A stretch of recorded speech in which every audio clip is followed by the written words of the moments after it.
Is it for other people? Oh, okay. Yeah. Good morning. Thank you for being here for our regularly scheduled council briefing. We have a long day today. Just for my colleagues to know, we have this briefing, which should be brief, and then we'll move into a budget committee discussion this morning. At 2 o'clock, we'll have our full council meeting, and then after that, we'll have a Parks District meeting, so sort of 4 meetings this afternoon. So I'll start briefly by saying we at the Governance, Equity, and Technology Committee will have 4 items on the introduction referral calendar. I'll speak more in depth next Monday because our meeting is December 3rd, and we'll have another briefing before then. And so I'll just it's sort of some end of the year legislation we're looking at. And that's all I'll say for now until we go into budget, I suppose. So Councilmember Sawant, you got the floor. And I'm signing the proclamation now that you've done in open session, I should say. Thank you, President Harrell. Good morning, everyone. Good morning. The proclamation that President Harrell mentioned is for the Transgender Day of Remembrance and Resistance that my office emailed you all last week. Of course, timing-wise, this should have been passed around last week, but I was out sick, so I hope council members will sign it retroactively, and then we'll make this part of the 2019 record that the City Council is standing with our trans community members against violence and oppression. And of course, we know this is generally important, and we really appreciate trans community members themselves leading on this and hosting year after year the Transgender Day of Remembrance, which has now also turned into Transgender Day of Remembrance and Resistance, especially in light of the attacks by the Trump administration and their attempts to erase trans people from civil rights protections. So I'm happy that we're doing this proclamation. At the City Council meeting today, I intended to bring back the budget amendment that we had discussed to fund restorative justice programs like Community Passageways and Youth Consortium. But Budget Chair Sally Bagshaw, Councilmember Bagshaw, has brought forward an amendment that I'm happy to co-sponsor with her. She will be talking about this more, I'm sure, when she starts discussing the Budget Committee in a couple of minutes, and I support this amendment strongly. Finally, I would like to share with you amendments for the TNC legislation that we have at our City Council meeting in the afternoon. And as you know, hundreds of TNC drivers, especially drivers of color, have advocated for a driver solidarity and resource center. This is something that I've discussed but didn't bring forward an amendment because we were still talking to the drivers, and then also the drivers were discussing with the Teamster and the App-Based Drivers Association. And so in collaboration with them, we now have some amendments ready for City Council this afternoon. And the TNC legislation has been grouped with other budget legislation, so we're bringing these amendments to the legislation today, and I will say more about this at the City Council meeting, so I don't take up too much time now, but I have passed around copies of that. Thank you very much. Councilmember Bagshaw, before you begin, let me start my introduction over by saying we're joined by Councilmembers Sawant, Bagshaw, Juarez, Gonzalez, and Pacheco. And if there's no objection, the minutes of the November 18th, 2019 meeting will be approved. Hearing no objection, the minutes are being approved. And I do want to say publicly, Councilmember Pacheco, I was waiting to do that introduction for you here. This would be Councilmember Pacheco's last briefing with us. And we got to milk every moment of it while he's here. So thank you for being here. So Councilmember Bagshaw, and we're joined by Councilmember Herbold as well. Let our minutes reflect that. Great. Councilmember Bagshaw. Thank you so much. And colleagues, thank you for all your work on the budget. We'll have more times to say thank you during today's meeting at 10 o'clock and also at 2 o'clock. But I really want you to know how much I appreciate the camaraderie and the willingness to move forward. And also I will thank our Council Central staff at length when we get to that. But Ali Panucci, Dan Eder, the others on the team, Kirsten, under her leadership, we've really made, I think, some tremendous strides and been able to prioritize what's really important to this council. And also I do want to acknowledge my own staff. Dan Dan Strauss, our new council member-elect Dan Strauss, Emily Ratzler, Lena Tebow, and of course, Allison McLean. That brings me to a resolution that I have distributed that we are going to be talking about at 2 o'clock this afternoon. It recognizes the importance of our healthcare workers and supporting the unionized workers of SEIU Healthcare 1199 Northwest. And I'm bringing this forward really in honor of Aiden. Aiden Wright is a little boy that was born 26 weeks into Allison's pregnancy. And she's been very open about it and posting about him. And Aiden needs these nurses and needs the people that are supporting him. So that's why we'll be bringing forward this resolution this afternoon. So I want to say thank you, all of you. And also, with great pleasure, Councilmember Shama Sawant and I are going to be bringing forward an amendment, something that last week we heard, and my concern at that point was, and this is about the youth diversion, restorative justice, and education programs, that I personally had not talked with the police department about the source of funds. I have since talked with the police department. I've also connected with the executive. People are not thrilled about having more money taken out of the police department, but frankly, I'm thrilled about this restorative justice and youth diversion and education effort. So Councilmember Sawant and I will be bringing this forward. I'm bringing it at 10:30 this morning, so it will be part of our package when it goes forward at 2 o'clock in the afternoon. It'll be done. People will know that we're supporting this additional $222,600, and I appreciate all of you and your thoughtfulness on this last week on the dais. Okay. I think that is, for me, it. We do have a budget meeting immediately after this meeting, and I hope that it won't take us beyond noon. Then we'll have a 2 o'clock meeting, and as you said, we have a Parks Committee meeting, which I'm sure my buddy here is going to talk to more about. So thank you. Thank you, Councilmember Bagshaw. Councilmember and Parks Chair President Deborah Warris. Wow, you've never done that before. Good morning, everybody. Good morning. Okay, so our next Civic Development, Public Assets, and Native Communities Committee meeting is scheduled for December 4th at 2. As far as City Council business, this afternoon, the IRC includes 14 appointments to the city's new Central Waterfront Oversight Committee, also known as the CWOC. The 19-member committee was established in 2019 by Ordinance 125761.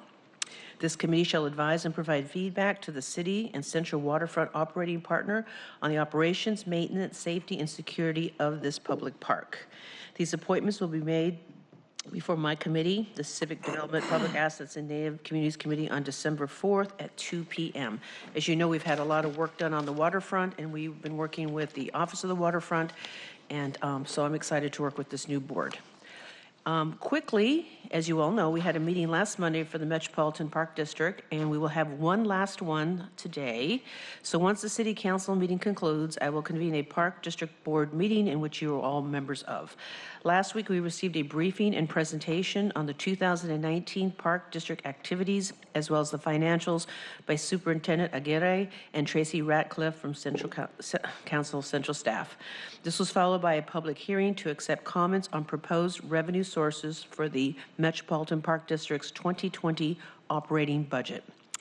I'll say that there was some confusion over whether the proposed legislation is authorizing an increase in property taxes or the rate being charged to individual property owners. The 2020 budget remains unchanged except for the receipt of unanticipated interest earnings that will cover the Park District's portion of the annual wage increase included in the proposed city labor agreements, as was covered during the discussion of the Seattle Park and Recreation's 2020 proposed budget changes.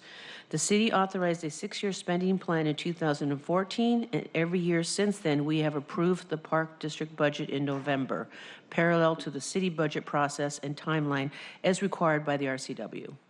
So this is nothing new. We'll just move forward again. I appreciate your attention, and I appreciate those individuals for coming out last week and speaking up.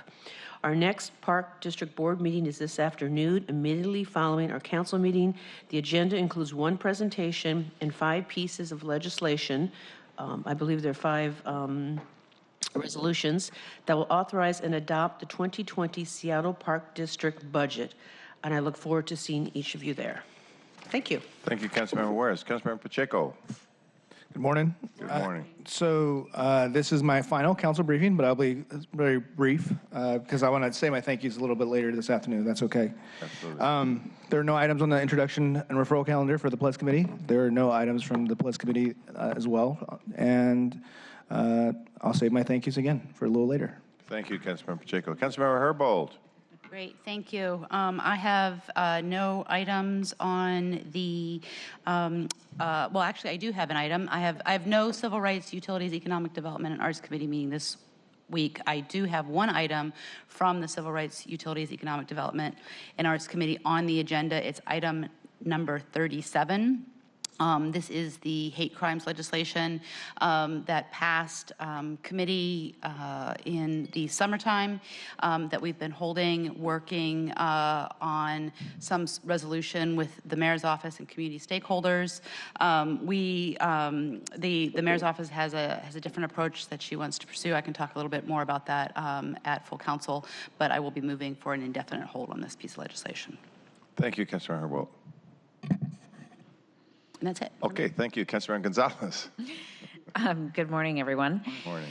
I have nothing on this afternoon's agenda from the Gender Equity Safe Communities, New Americans in Education Committee. We do have a busy December, however, for my committee, so just wanted to give you all a heads up as to a few meetings coming up in December. So on December 5th, we will be having a special joint meeting and public hearing of my committee and the Labor Relations Policy Committee. We will be joined at the table by the Community Police Commission, the Office of Police Accountability, and the Office of Inspector General to kick off the discussion on, the public discussion on embarking upon labor negotiations with the Seattle Police Officers Guild. So that will be a hearing that we do on December 5th. That is the earliest hearing we can do in order to comply with the statutory requirements that require the City Council to have a public hearing to hear from the public about their concerns related to the SPOG collective bargaining agreement before the executive can actually formulate those parameters and begin the official formal process of negotiation. So that is December 5th at 5:30 p.m. here in council chambers. My staff will be walking the floor just to be able to identify who intends to come to that public hearing. I really want to strongly encourage my colleagues to attend. If you are available to attend, it will be, I think, an important opportunity for us to hear directly from members in the community about ongoing concerns with the collective bargaining agreement with SPOG. This is something that obviously we will be negotiating with SPOG as management next year through the Labor Relations Policy Committee process. So this is our opportunity to hear directly from the public about ongoing concerns related to the contract. If you have any additional questions about the structure of the committee or what you can anticipate at the committee, you can talk to Cody Ryder in my office, or you can also talk to Council Central staff Dan Eder, who staffs this issue for the Labor Relations Policy Committee. The next heads up I wanted to give folks is that on December 11th, my committee will be having its regularly scheduled committee meeting on December 11th. That's a Wednesday at 9:30 a.m. We will be kicking off our first conversation around the Clean Campaigns Act. This is our corporate PAC bill.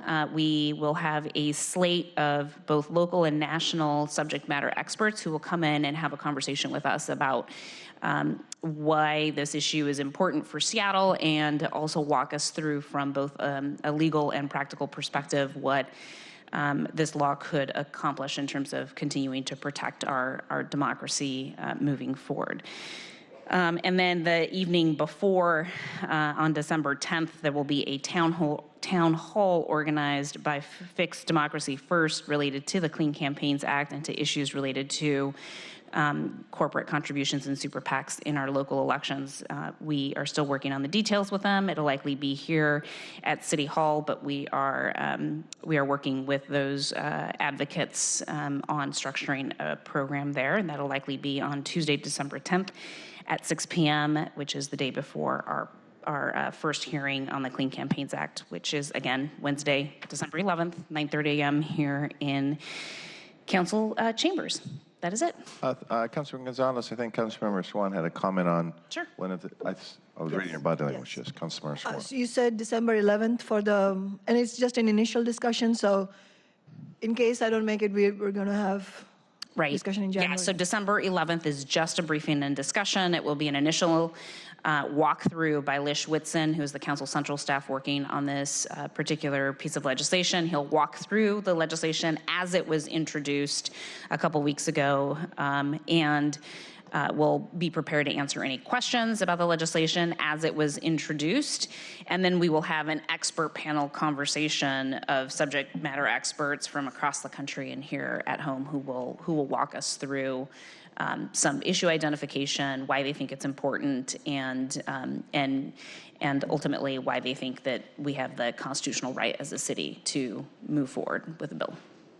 Looking forward to that. Thank you again, Councilman Gonzalez. All of the elections will be certified by then. We could have a nice, candid conversation, and I'm sure some good things will be generated from the work you're doing. Thank you. And Council President Harold, we will also, as I mentioned in a public document, we'll be having related executive sessions about this particular piece of legislation. So without divulging what the actual content is, that's another FYI, is that we will have appropriately scheduled executive sessions to make sure folks' questions are answered in that venue as well. Okay, very good. Councilmember O'Brien. Thank you. Sustainability and Transportation Committee has a couple items on this afternoon's agenda. So after we finish our Thanksgiving budget meal, we have some sustainability and transportation dessert. We have two items. One is the interlocal agreement for the existing streetcar segments with King County. The current interlocal operating agreement, this is the agreement where King County Metro operates the two streetcar segments we have. That expires at the end of this year. So this needs to be passed if we want to keep those things operational by the end of the year. So this interlocal agreement is a 5-year agreement with 2 5-year extensions at the city's prerogative moving forward. And so that would keep those things operational. A couple things that it changes is the kind of reconciliation billing period. I think ultimately we'll transition to monthly bills. In the past, there's been times where we've done a reconciliation at the end of the year and things had shifted significantly financially, but we didn't know about it till the end of the year. So that'll clean that up a bit. It also shifts the some of the responsibility that SDOT had been taking on. That makes more sense for King County Metro as far as maintenance of the actual maintenance facilities and stuff like that. The second piece of legislation we have is a street vacation. It's for a project called Willows Crossing. And it's vacated a portion of 39th Avenue South, just south of Willow Street. This is near the Othello Station. This is a private developer that's building a couple hundred units of affordable housing. And while they used the land acquisition was aided in part with an Office of Housing acquisition fund that will be repaid back at the end of construction. And there's no other city subsidy going into this project. They're using some federal tax credits, but it's great to see projects in addition to the roughly 1,000 units a year that we're building with city subsidized money, that there's also for-profit developers building affordable housing using other sources too. So those are the two items for sustainability and transportation. Thank you, Councilmember O'Brien. Okay, thanks team for the briefing. So we're going to get ready to go into some budget discussions, and you want us here at 10 o'clock, I take it, or 10 o'clock will be up on the dais? Yes, we will, and we'll have public comment first. We'll have public comment first? Does the Select Budget Committee agenda say 10 o'clock or 10:30? I thought it had said 10:30, but I was told by Amelia and crew that it can start at 10 o'clock this morning. Oh, it says 10 o'clock. So Says 10 o'clock. So we'll have 8 minutes. And Councilmember O'Brien, prior to your coming in, Councilmember Sawant and I are going to be proposing an alternative to the work that she brought forward last week. At that point, it was a 4-4 vote. We have found an alternative source of money within the police department. We're going to bring forward precisely what she was focused on with the youth diversion and education. And I'm bringing that forward at 10:30, so it'll be part of our full package this afternoon. Great, thank you. At 10 o'clock. Good. Okay, we stand adjourned. We'll see you at 10 o'clock. See you at 10 o'clock.